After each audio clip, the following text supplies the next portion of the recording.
Pure येड्या. चाल ग बाईचा, तिला विचारलं सई,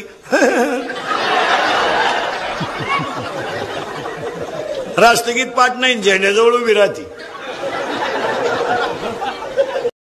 तुला इंजिनिअरिंगला भरावं लागले 10 लाख.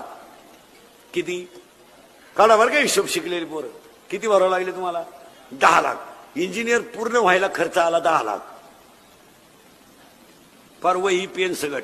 तू इंजिनियर, आपल्याकडे माणूस मेल्यावर मागून असं करतात पा, वारा घालतात प्रेताला. गंज उद्योग केले निघा, गंज गावाची वाट लावली, मोकळ्या मनाने निघा. तो मेलेला म्हणतो कस काय जाऊ, कस काय जाऊ. तो मडक्यावाला म्हणतो माय मागे येईन, कस काय जातो, मी नाही का पुढं.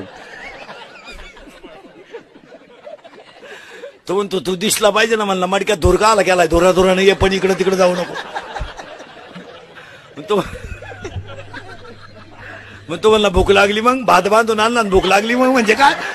म्हणलं खाऊ कुठं, आम्ही थांबवतो तिथं, खायन पुढं जाय म्हणून. प्रेताला सगळ्याजवळ दगड का म्हणतो ते, मग त्याच्या इकडे यायचं नाही.